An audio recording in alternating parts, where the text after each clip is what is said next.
So, coming up, we have the announcement of the next wave of unlimited commissions as Joe Verrent and Tony Heaton ask us, what are you going to do next? First, I'm extremely pleased to welcome Inua Ellams, the award-winning poet, playwright and performer, graphic artist and designer. Currently touring with his brilliant and incisive work, An Evening with an Immigrant, and soon to be opening his new play at the National Theatre, Inua joins us for a special reflection on our present times. Ladies and gents, Inua. Thank you. Hi. Hello, hi.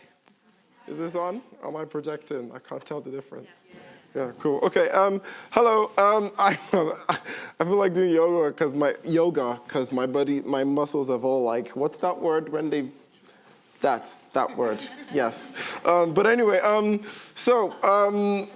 I've been doing this ridiculous show called An Evening with an Immigrant, and I want to talk about it in the context of arts and culture supporting positive change in communities, towns, and cities, and about literary activism and artistic activism. And largely, what I've realized in touring the show is that it hasn't worked, or maybe it hasn't worked in how I hoped it would. Okay, so the show started in 2015, and it was about immigration. And I never really wanted to write about immigration because I kept thinking about that phrase from Hamlet, where the queen says to Hamlet, "The lady doth protest too much." You know, I always felt like I just felt embarrassing to want to try and defend immigration as if I had to defend my right to exist. That felt somehow innate, like I shouldn't have to do that. So I never really wanted to do that. In fact, I called the show An Evening with an Immigrant because I didn't want to call it An Evening with Inua Ellams. That just felt too grandiose and my ego didn't stretch that far. So the first thing I learned from touring the show is to get my ego out of the way. The show was first scratched around July 2015, and it was a shambles, really. 5 minutes before the lights went up, I was changing the order of poems. I kind of read poems and tell stories in the show, and during the show, I kept on laughing at myself. We ran about half an hour over time. It was just messy, but unbeknownst to me, there was a theater cricket, did I say? Wow, Freudian slip. There was a theater critic in the audience who blogged about the show and gave it this glorious 5-star review. So I thought, okay, this is something interesting. And so a few months later, I spoke with Fuel, who are my longtime collaborators. And I've been working with Fuel since 2008, when I was an immigrant and I was roughly an illegal immigrant. Illegal is a weird term with regards to immigration policy, and I didn't have the right to live or work here in the country. I met Kate McGrath and Lewis Blackwell, these two white middle-class women who I thought would not understand me at all, but we began to speak, and it felt as if I'd known them my whole life, and we've worked and collaborated together since. And they're used to me throwing like harebrained ideas for shows at them, and this was one of them, which they liked and came on board with towards the end of 2015 and going into early 2016. Then after that, a number of things happened to make the show very poignant and very timely. One was all the stories of immigrants capsizing and crossing the Mediterranean, the things that happened in Syria, in Calais. Brexit happened. Leader of the Home Office became our prime minister.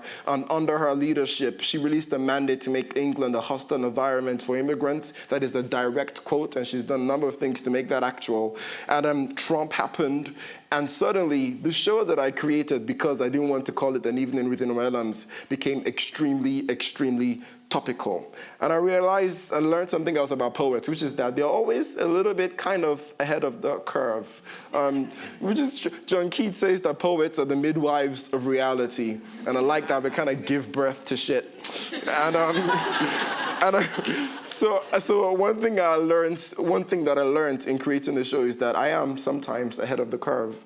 And artists tend to flirt with mysticism, and I had to acknowledge that. So the show really is about things that happened when I was a kid. My father was a Muslim when he married my mother, who was a Christian, and the place we lived in northern Nigeria, weren't too happy with that. He went to Mecca for the pilgrimage, saw some things he wasn't too cool with, returned to Nigeria saying he didn't want to be a Muslim anymore. Then shit kind of hit the fan. It became unsafe to live where we did, so we left behind everything we loved, whole communities, friends. We moved to London in 1996. Due to a number of crazy things, which I won't go into, we had to leave again. We moved to Dublin. We got threatened from Sinn Féin and all kinds of madness. Then we left again and returned to London around 2002. Then the play kind of goes on to explain just the difficulty of trying to belong and stay in a society that was trying to jettison you and your very existence and everything. Eventually goes on to meeting Fuel. They kind of just coming on board and helping me figure out how to be a poet and to just create space for my work and blah, blah, blah. So I kind of talk about all of this in the show. Everything is out there. And when I began to share the show with friends of mine and my sisters, they told me that I was very brave. And I didn't think I was brave. I just thought if I didn't tell these stories, I'd die with it. I could do something with it, so I began to do so. And then a few months ago, I watched a comedy on Netflix. There's a comedian there called, I think it's called Michael Shea, and he talks about the phrase Black Lives Matter and how it was problematic, that statement was problematic. Just saying Black Lives Matter, not Black Lives Matter more, but then Black lives are better, just that Black lives matter. Then he says, if that is problematic, what would be acceptable? Is it Black lives exist? Would that be fine? Then he talked about equal rights, how at some point when the civil rights movements were beginning and people were talking about equal rights, the other people thought, no, I don't understand this. Why should all people be treated equally? That's ridiculous. And then he talked about civil rights, how that was problematic for people like Martin Luther King trying to do all of those things. So I began to think that perhaps then it is brave simply to say I exist. In some circles, in some contexts, that is a brave thing to do. So, third thing I learned about the show was safety. After Brexit happened, I got really, really nervous that the show would attract the wrong kind of people. I was going to Margate in Kent to perform the show, and a friend of mine there, who's very supportive of my work, she'd invited 29 UKIP supporters and councillors. And I thought, no, my safety's on the line here. I started Googling bodyguards frantically. And one thing I learned is that you can't really change the minds of people that easily. It usually results to identity politics and words, and just the vilification of people of color across the social sphere, across the media, made me very scared of my own safety going to these places. At some point last year, I took the show to Italy, and this is where things began to get a little bit complicated. There, I had a conversation with a lady who saw the show, and she liked it. But when I stepped off the stage, she pulled me aside and told me about something that happened earlier that day. She was given a workshop on feminism at a school in Italy, and she realized that there was not a hope in hell's chance of the things she had achieved in her life, that the young women she was talking to, achieving those similar things because of her privilege. She came from a sort of wealthy family. She was educated in America, schooled there, came back to this tiny town in Italy, but she had a wealth of experience which she knew they had no access to. Therefore, when she was having this conversation with them and they were really laughing and she was, just charming and inspirational to them, she knew they could never achieve the things that I could. That she had.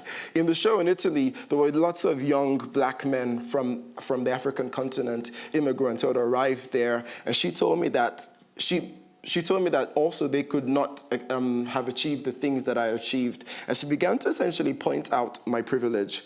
One is that I'm articulate in English. Most of the immigrants are not well versed in the language of the countries they go to. 2, I am middle class Nigerian. 3, she said that I was easy on the eye, and that helped. And that helped in selling shows. People didn't come for the content of my character, my words. They could come for other reasons, whatever. And essentially, she pointed out that who I thought the show represented weren't represented in the show. And I began questioning, why do I do the show then? If it isn't about immigration, if it isn't really shedding the spotlight on those who stand to benefit the most, then what am I doing? I did the show earlier this year in Perth in Australia about 3 weeks ago, and this is where things became even a little bit more difficult. After the show, there was a Q&A with a lady who said that her friend had seen the show, the previous day, but didn't like the show because that friend came to see an immigrant, came to see someone who had suffered, but I had disappointed them because I was too happy, I was too middle class and changed, I was on stage, I was too arrogant, and that isn't even what they expected. That despite how Australia has one of the most inhumane immigration policies on the planet, it's disgusting. But they wanted to see a theatric version of this topic, and what they saw on stage, i.e. me, wasn't real enough for them. So I felt as if, again, I'd failed to sort of garner empathy in a place where I felt it was needed the most. And I kept on asking myself, why am I doing this show? If I'm touring it to places where largely there's an echo chamber, so people tend to agree with me like we do here in theaters, which are still largely elitist, where the fee rules out a lot of people, when others come who are either offended by me or agree with me. And I began to feel like I was failing, trying to articulate what it means to be an immigrant in this sort of political climate. But the more I thought about it, and the more sort of, depressed that I felt that I was doing something which I felt was pointless, a couple of answers came to rise. One was Donald Trump.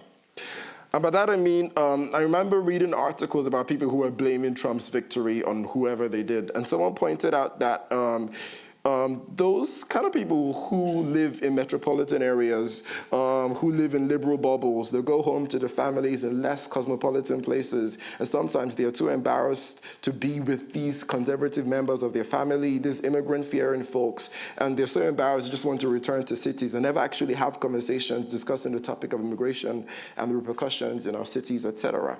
And I thought now, those people who tend to be the people who come to theater environments such as this, now they may have some ammunition to respond, to say, no, ignore the statistics, the headlines. This is a person I met on stage. They told me about the experiences. This is what it means. So that gave me sort of like batteries to power me through more performances. Another thing I realized was this hashtag which trended sometime last year called Black Girl Magic. I don't know if some of you noticed that on Twitter, where women of color, just to combat the negative stereotypes of black or people of color always being downtrodden or suffering, they just posted pictures of themselves on social media, on Twitter, just happily, just smiling, just dancing. And I realized that joy is an act of resistance sometimes. Just photographs of yourself enjoying, that was powerful enough. So one of the things I've learned about myself is that I tend to be the most arrogant motherfucker on the planet simply by being happy. And that is a worthwhile thing to do. And also I learned that sometimes supporting artists of minority backgrounds means creating work where whatever makes them different isn't invisible, isn't their defining character. Whatever makes them different isn't the defining character, that this is a stride towards social inclusion, diversity, and cohesion. Projects where they're just there, just visible, just ordinary, boring people is also an act of resistance and activism. And happiness is a type of arrogance and is one that is worth guarding. That's it. Thank you. And now, not only for a provocation, but also a much-awaited announcement. Unlimited, the Arts Commissioning Programme delivered in partnership by Shape Arts and Arts Admin, supports disabled artists to create and present exceptional work across all art forms. And I'm delighted to welcome friend and colleagues Jo Verrent and Tony Heaton to tell us more and to announce the artists and companies selected for the third round of exceptional awards and ambitious arts commissions and R&D awards. Jo.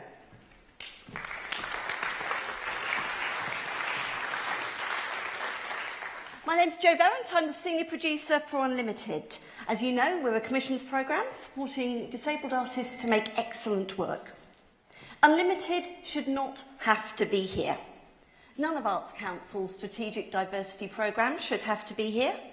We're all trying to address the systemic discrimination within the cultural system that every single person within this room is part of continuating. In a nutshell, our commissions, we create work and then we support that work to tour widely. Much of that work's featured at Southbank Centre's Unlimited Festival and Tramway's Unlimited Festival in Glasgow last summer. Today we're announcing nearly £1 million worth of commissions and awards to disabled artists and companies.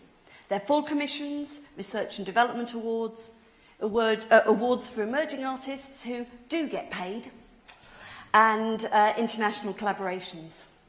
And still, it's not enough. We can't afford to fund all the work that we want to fund.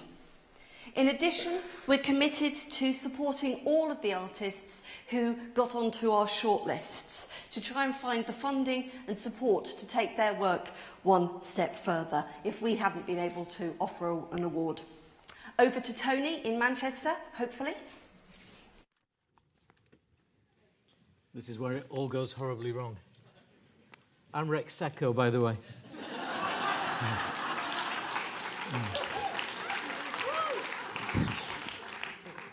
I've been told to stick to script, so I better do as I'm told. I could go off onto a Rex Secco sort of fantasy world, but anyway, I'm the chief exec of Shape Arts, and I'm also, this is the second time I've been the warm-up act for Nick Sirota. So along with Arts Admin, who are our partners in crime on the Unlimited programme, and Judith, I know, is up there in Hull. I can't see you, Judith. Hi. Judith Knight from Arts Admin and Shape. And what do we do? Well, we provide the staff, the infrastructure, the expertise, the foundation on which Unlimited can flourish. Now, that's what we do.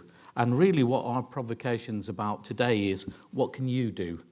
So the aim of Unlimited, Shape, and many other disability-led initiatives is to enable disabled artists to be part of that cultural sector and really embed them in it. Basically, our job is to kick you lot up the arse. And until, as a sector, we don't need a specific programme like Unlimited highlighting the creative brilliance of disabled artists any longer. So in a minute, you're going to see a film. You'll see where we are putting our money this time around. And we have a request. When you see what we are funding, I don't want you to sit back in your seats. I want you to lean forward. I want you to really take notice, because I want you to think about it. And I want you to think about what you can programme, who you could mentor, how you can offer support, perhaps rehearsal space, what connections you can make, what partnerships you can create for these artists, and how you could engage with the work and with our programme and with our sector to a greater extent than you do now.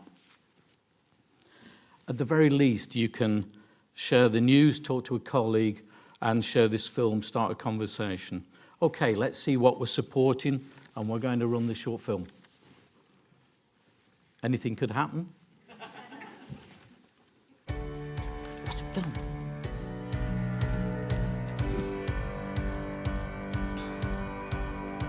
Unlimited is a commissions programme, and we fund extraordinary work by disabled artists across all art forms. We're delivered by Shape and Arts Admin working together, and we're funded primarily by Arts Council of England, and we have other funders that fund other elements of that programme. Unlimited is there to support disabled artists to get a step to really develop their practice, to really focus on collaboration and to make their work the best it can be. It's a great funding opportunity for artists to actually think outside their practice, to take risks. I think it's quite inspirational.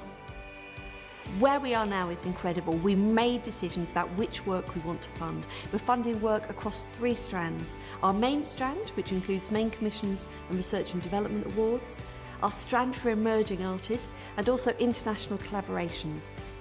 The range and the quality of work that's been proposed by the disabled arts community out there, it's been quite phenomenal. I think people are really going to be surprised and also be delighted at some of the things that we funded. For the main commissions, there's a really fantastic spread of art forms, from literature to music, theatre, dance, live art. I'm really pleased with the breadth of what we've got.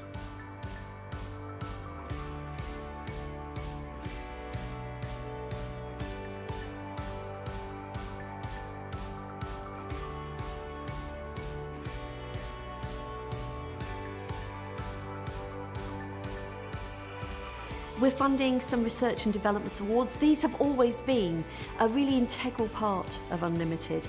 I always get excited about the R&Ds because they are a small taste of the future. And again, I think there's some fantastic work in there.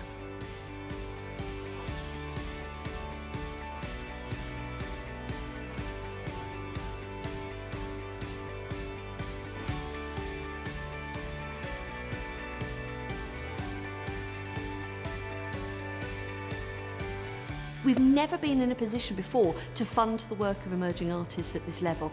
These artists are the next wave of artists that are coming through. It's a real step forward for us.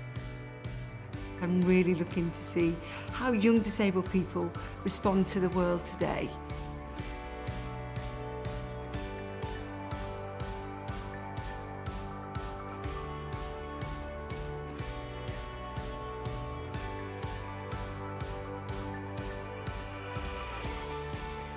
The international collaborations means that we can go back to something that was at the heart of Unlimited way, way back in the lead up to London 2012.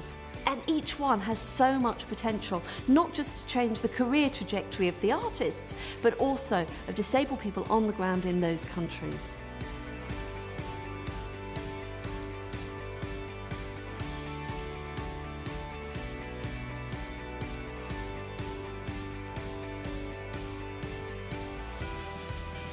We do need allies to be engaged with this work. It will be incredibly interesting and exciting, and it will have relevance to you as a producer, promoter, or an organisation that looks for interesting and innovative art.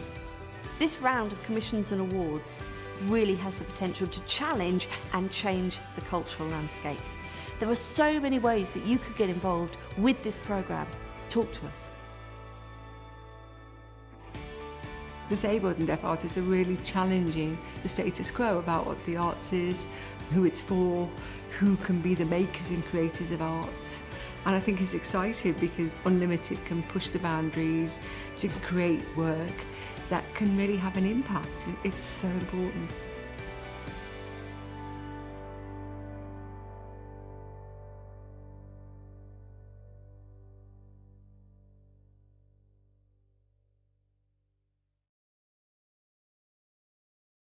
Clearly, I only have one dress.